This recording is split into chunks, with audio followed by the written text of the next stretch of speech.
नमस्कार। Vision IAS के news today के इस अंक में आप सभी का स्वागत है। इस अंक में हम आपके लिए लेकर आए हैं यूपीएससी परीक्षा की दृष्टि से महत्वपूर्ण कुछ अहम खबरें। इस अंक के साथ मैं हूं दिव्या तोमर। आइए सबसे पहले बात करते हैं इस अंक की खास खबरों के बारे में। केंद्र द्वारा बहुराज्य सहकारी सोसाइटी अधिनियम 2002 में संशोधन किया जाएगा। आर्थिक सहयोग और विकास संगठन ओईसीडी ने 15% वैश्विक न्यूनतम कर के घरेलू कार्यान्वयन के लिए पिलर 2 मॉडल नियम जारी किए। मध्यस्थता विधेयक 2021 राज्यसभा में प्रस्तुत किया गया। भारत की उच्च लॉजिस्टिक लागत को कम करने के लिए वेयर हाउसिंग नीति पर विचार किया जा रहा है।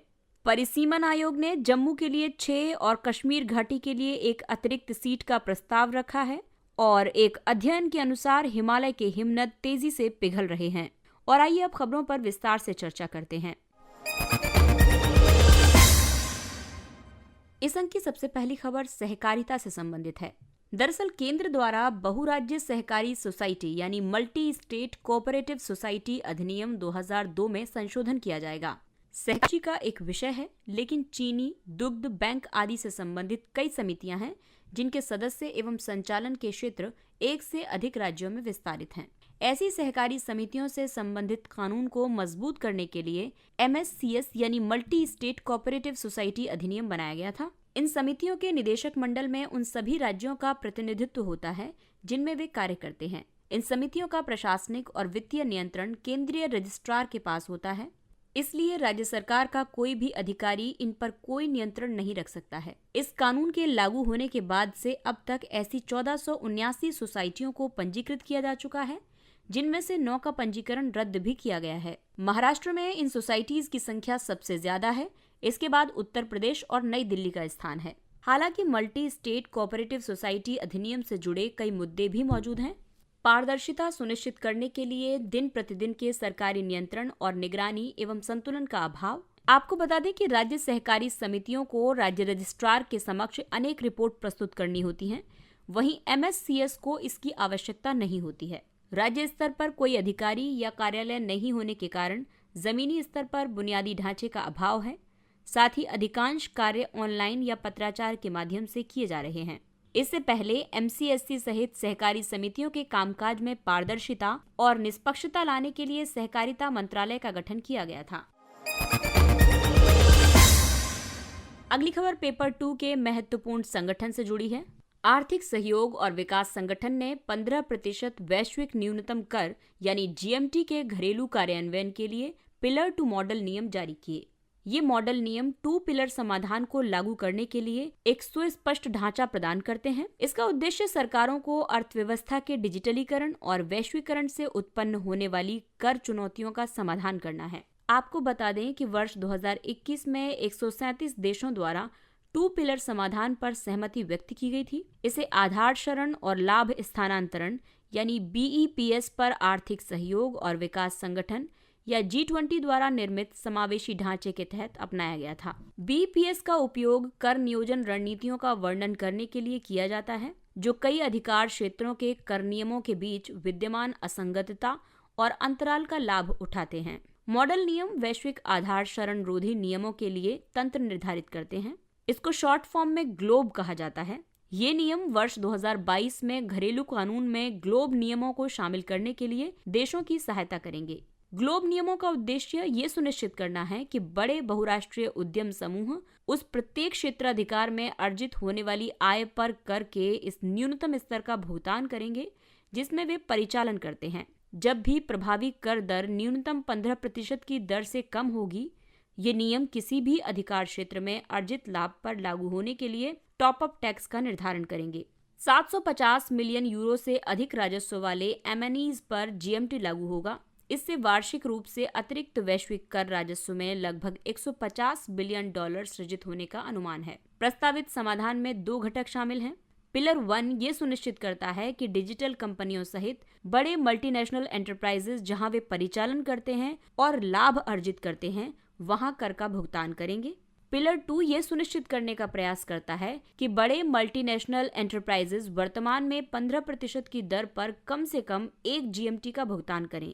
ये भुगतान उस क्षेत्राधिकार से निरपेक्ष होगा जहां पर लाभ दर्ज किया जा सकता है। अगली खबर पेपर 2 से संबंधित है। मध्यस्थता विधेयक 2021 राज्यसभा में प्रस्तुत किया गया। प्रस्तुत विधेयक मध्यस्थता यानी विशेष रूप से संस्थागत मध्यस्थता को बढ़ावा देने और उसे सुगम बनाने का प्रयास करता है। इसका उद्देश्य वाणिज्यिक या संबंधित अन्य किसी भी विवाद का समाधान करना और मध्यस्थता समझौते को लागू करना है। ये एक प्रभावी विवाद समाधान प्रक्रिया के लिए प्रतिबद्धता प्रकट करता है, जो कि देश में व्यवसाय करने में सुगमता में सुधार कर सकती है। मध्यस्थता विधेयक की मुख्य विशेषताओं की बात करें तो ये भारत को घरेलू और अंतर्राष्ट्रीय मध्यस्थता के लिए एक सशक्त केंद्र के रूप में विकसित करने के लिए भारतीय मध्यस्थता परिषद की स्थापना करता है। ये किसी भी न्यायालय या न्यायाधिकरण में कोई मुकदमा या कार्यवाही दायर करने से पहले अनिवार्य मुकदमा पूर्व मध्यस्थता और समझौते का प्रावधान करता है। ये विधेयक मध्यस्थता प्रक्रिया के किसी भी चरण में आयोजित ऑनलाइन मध्यस्थता को उचित मान्यता प्रदान करता है। साथ ही ये किसी भी क्षेत्र या इलाके के निवासियों या परिवारों के बीच शांति, सद्भाव और सामंजस्य को प्रभावित करने वाले किसी भी विवाद के लिए सामुदायिक मध्यस्थता का प्रावधान भी करता है। मध्यस्थता प्रक्रिया को पूरा करने के लिए 180 दिन की अवधि निर्धारित की गई है। ये अधिकतम और 180 दिनों के लिए बढ़ाई जा सकती है। मध्यस्थता को बढ़ावा देने, उसे सुविधाजनक बनाने और प्रोत्साहन के लिए मध्यस्थता कोष की स्थापना का प्रावधान भी इसमें किया गया है। वर्तमान में मध्यस्थता के वैकल्पिक विवाद समाधान तंत्र के विभिन्न पहलुओं को नियंत्रित करने वाला कोई व्यापक कानून नहीं है, हालांकि वे विभिन्न मौजूदा कानूनों में उल्लिखित किए गए हैं। वैकल्पिक विवाद समाधान (ADR). वैकल्पिक विवाद समाधान या ADR न्यायालय के बाहर विवादों का समाधान करने के लिए किसी भी माध्यम को संदर्भित करता है। ADR में आमतौर पर प्रारंभिक तटस्थ मूल्यांकन, वार्ता, सुलह, मध्यस्थता और माध्यस्थतम शामिल है। माध्यस्थतम एक ऐसी प्रक्रिया है जिसके अंतर्गत एक या एक से अधिक मध्यस्थों द्वारा विवाद में शामिल पक्षों के बीच समझौता करवाया जाता है। विवाद पर मध्यस्थों द्वारा लिए गए निर्णय बाध्यकारी होते हैं। सुलह एक स्वैच्छिक, लचीली, गोपनीय और हित आधारित प्रक्रिया है। सुलह के उपयोग से पक्ष सुलहकर्ता के रूप में ज्ञात तटस्थ तृतीय पक्ष की सहायता से एक सौहार्दपूर्ण विवाद समाधान तक पहुंचने का प्रयास करते हैं। एक बार जब वे तैयार हो जाते हैं, तब विवादित पक्ष सुलहकर्ता से उन्हें एक गैर बाध्यकारी निपटान प्रस्ताव प्रदान करने के लिए कहते हैं। मध्यस्थता एक ऐसी प्रक्रिया है जिसमें एक तटस्थ मध्यस्थ पक्षों को उनके विवाद के पारस्परिक रूप से संतोषजनक समाधान तक पहुंचने में मदद करता है। समझौता तब एक लागू करने योग्य अनुबंध में दर्ज किया जाता है। मध्यस्थता के तहत सिद्धांत के रूप में एक मध्यस्थ को किसी भी गैर बाध्यकारी समाधान निर्णय से बचना होगा। अगली खबर पेपर 3 के टॉपिक अवसंरचना क्षेत्र से है। भारत की उच्च लॉजिस्टिक लागत को कम करने के लिए वेयर हाउसिंग नीति पर विचार किया जा रहा है। सरकार एक वेयर हाउसिंग नीति प्रस्तुत करने की योजना बना रही है। ये सार्वजनिक निजी भागीदारी के माध्यम से विशेष वेयर हाउसिंग क्षेत्र विकसित करने के लिए रोड मैप तैयार करेगी। ये वेयर हाउसिंग क्षेत्र उचित भंडारण सुविधाओं से युक्त होंगे। इन्हें शहर की सीमा के भीतर यातायात की भीड़ से बचने के लिए प्रमुख शहरों के बाहरी इलाके में स्थापित किया जाएगा। इसका उद्देश्य देश में परिवहन और लॉजिस्टिक्स लागत को कम करने में सहायता करना है। भारत में लॉजिस्टिक्स लागत सकल घरेलू उत्पाद के 14 से 16% के उच्च स्तर पर बनी हुई है। ये चीन में सकल घरेलू उत्पाद के 8 से 10% और अमेरिका में 9 से 10% है। वेयर हाउसिंग नीति में प्रमुख चुनौतियां हैं: बुनियादी ढांचे में अंतराल, खंडित कानूनी और विनियामक परिवेश, असंबद्ध सूचना प्रौद्योगिकी प्रणाली यानी सूचना प्रौद्योगिकी प्रणाली आपस में ठीक से जुड़ी हुई नहीं है। इसके अलावा सड़क परिवहन पर ज्यादा निर्भरता, कुशल कार्यबल की कमी और आपूर्ति श्रृंखलाओं का कम पूर्वानुमेय होना। इसीलिए सरकार ने लॉजिस्टिक प्रणाली में सुधार करने के लिए कई उपाय किए हैं। लॉजिस्टिक क्षेत्र को अवसंरचना का दर्जा प्रदान किया गया है। इससे निर्यातकों को प्रतिस्पर्धी दरों पर और दीर्घकालिक आधार पर ऋण प्रदान करने में सुविधा प्राप्त होगी। राष्ट्रीय लॉजिस्टिक नीति जारी होने के अंतिम चरण में है। देश में विभिन्न आर्थिक क्षेत्रों को मल्टी मॉडल कनेक्टिविटी प्रदान करने के लिए पीएम गति शक्ति राष्ट्रीय मास्टर प्लान लागू किया जा रहा है। देश भर में 35 मल्टी मॉडल लॉजिस्टिक्स पार्क विकसित किए जाएंगे। अगली खबर पेपर 2 के टॉपिक संघ राज्य क्षेत्र से।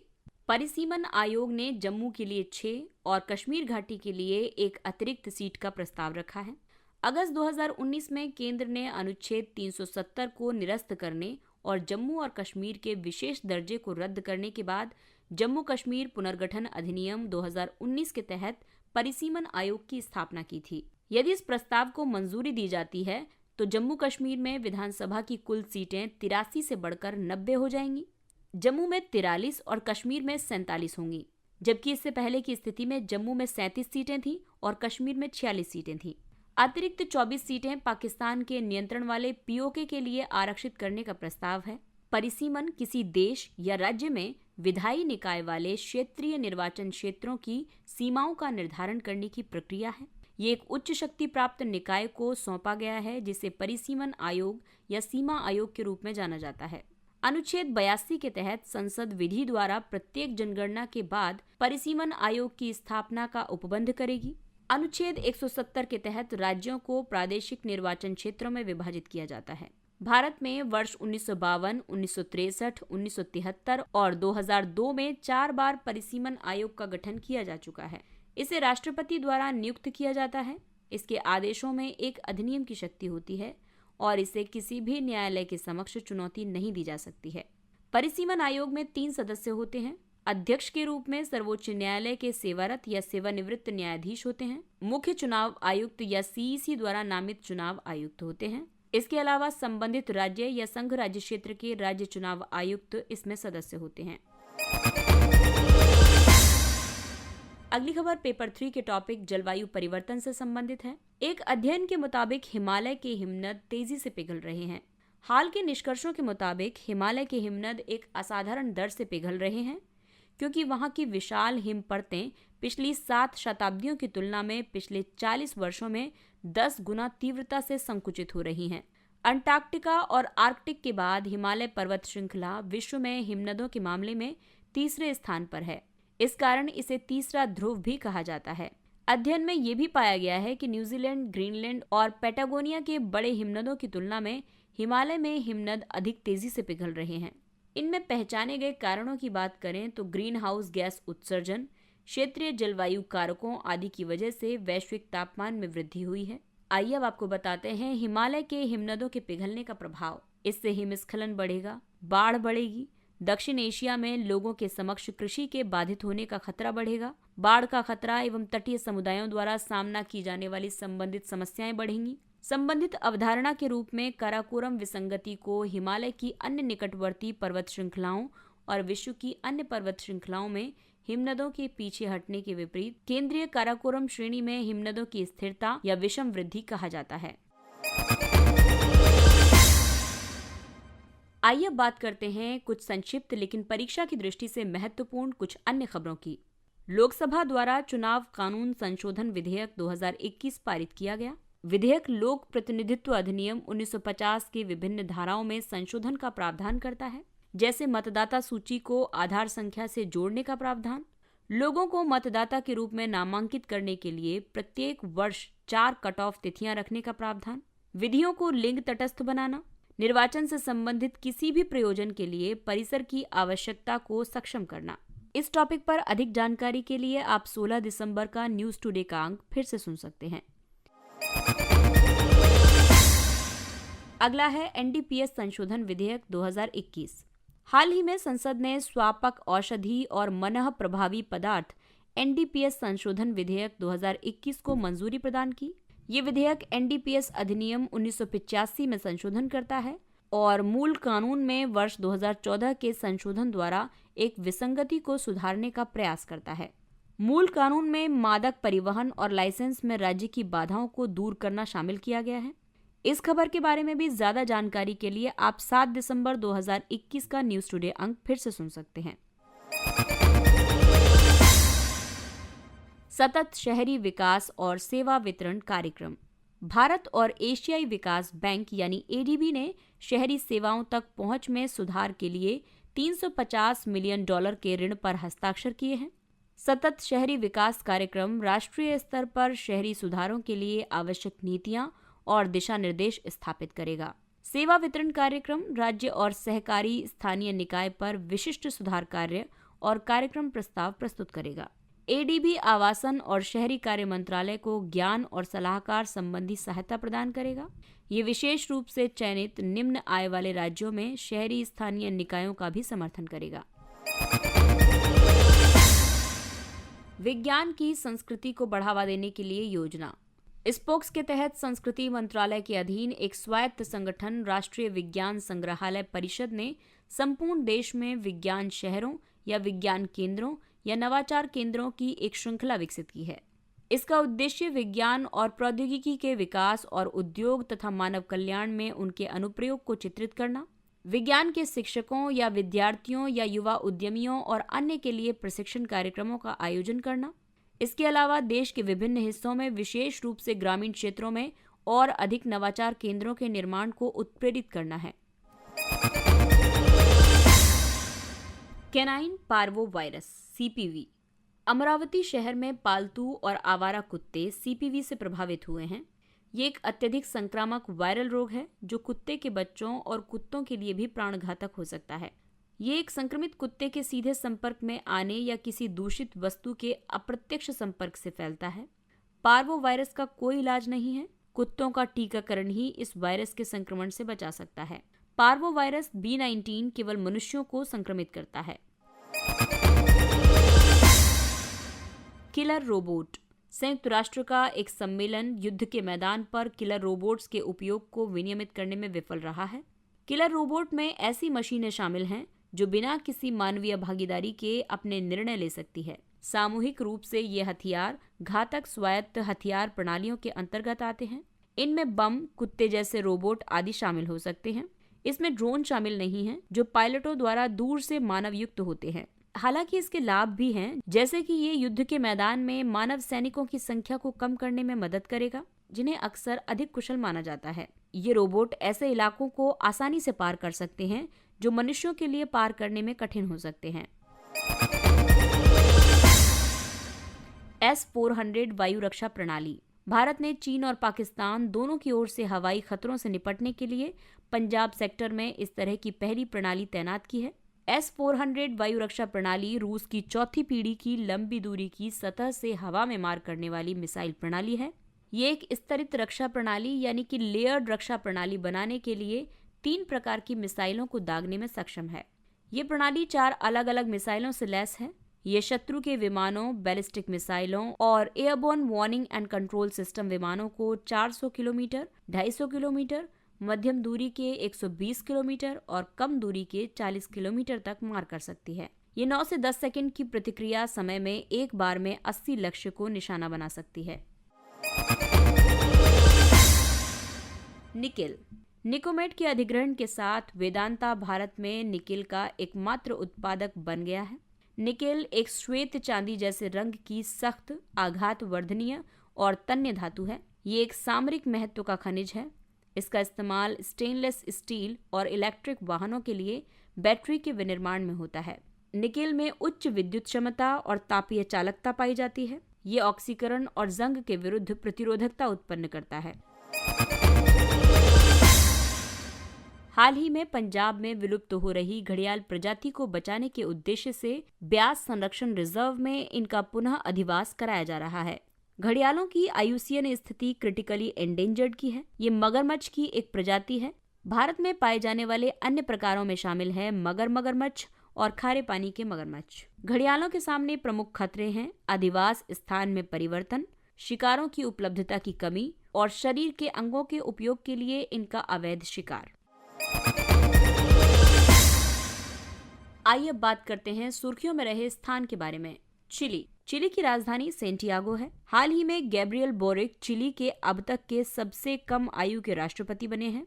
चिली उत्तर में पेरू और बोलीविया, पूर्व में अर्जेंटीना और पश्चिम में प्रशांत महासागर से घिरा हुआ है। चिली विश्व का सबसे लंबा और सबसे संकीर्ण भूमि वाला देश है। एंडीज रेंज महत्वपूर्ण भूपरिदृश्य है। इसकी सबसे लंबी नदी लोआ और सबसे ऊंचा पर्वत माउंट ट्रोनाडोर है। इसका अटाकामा मरुस्थल पृथ्वी पर सबसे शुष्क क्षेत्रों में से एक है। केप हॉर्न, जो कि उच्च पवनों और अस्थिर लहरों के लिए जाना जाता है, ये दक्षिण अमेरिका का सबसे दक्षिणी छोर है। इसके साथ ही ये अंक समाप्त होता है। अगले अंक में फिर मुलाकात होगी कुछ अन्य महत्वपूर्ण खबरों के साथ। तब तक सावधानी बरतिए क्योंकि कोरोना अभी समाप्त नहीं हुआ है, इसलिए मास्क पहनें, सुरक्षित दूरी बनाए रखें, हाथ और चेहरा साफ रखें और टीकाकरण अवश्य करवाएं। और अब हमें यानी विजन आईएएस की पूरी टीम को दीजिए इजाजत। नमस्कार।